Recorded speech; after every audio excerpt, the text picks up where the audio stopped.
हकीकत में हालात ऐसे ही हैं। अगर मुझे मदद के लिए कोई हेल्पर, क्लीनिंग वाला चाहिए तो बड़ी मुश्किल से कोई लड़का मिलता है और इस तनख्वाह के बावजूद वह कहेगा, सर रहने की जगह भी दिलवानी पड़ेगी, खाने का भी इंतजाम चाहिए। और मैं आपको बता रहा हूं, यही रियलिटी है। अगर मुझे इस ऑफिस में हेल्प चाहिए तो एचआर के लिए यह थोड़ा मुश्किल हो जाता है और ऐसी ऐसी डिमांड्स आती हैं। लेकिन मैं हाल ही में पढ़ रहा था कि पुणे में एक वैकेंसी निकली थी। 200 इंजीनियर चाहिए थे और इंटरव्यू देने के लिए 3000 इंजीनियर पहुंच गए। 200 सीटें और 3000 उम्मीदवार। अब आप जानते हैं औसत सैलरी कितनी थी? 15,000। और रहने की अलग जगह भी नहीं मिल रही थी। 15,000 में एक इंजीनियर तैयार है।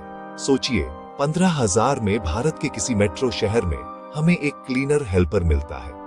तो क्या इंजीनियर की वैल्यू हेल्पर जितनी है? जवाब है नहीं, उससे कहीं ज्यादा। मैं बताता हूं क्यों।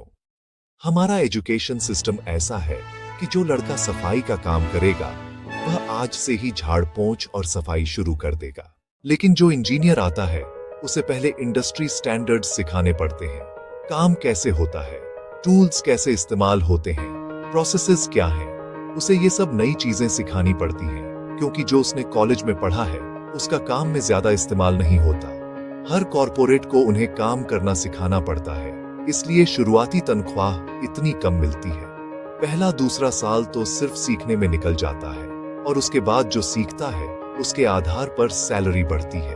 हमारा भारतीय शिक्षा तंत्र लोगों को स्किल्ड नहीं बना रहा। चाहे हम जितना भी स्किल इंडिया मिशन की बात करें, आज की तारीख में लोगों के पास बेसिक स्किल्स ही नहीं है।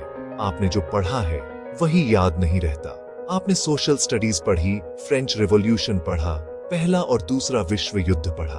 अधिकतर लोगों को ये तक याद नहीं रहता कि पहला विश्व युद्ध क्यों हुआ, जिसकी वजह से इतने लोग मारे गए। किसी को पता नहीं। तो हम पढ़ क्या रहे हैं, सीख क्या रहे हैं? ये बहुत बड़ा सवाल है। खुद से पूछिए, मुझे जिंदगी में क्या करना है और मुझे क्या सीखना है? पारंपरिक एजुकेशन सिस्टम के लिए पैसे मत दीजिए। पारंपरिक एजुकेशन सिस्टम के लिए पैसे मत दीजिए। पारंपरिक एजुकेशन सिस्टम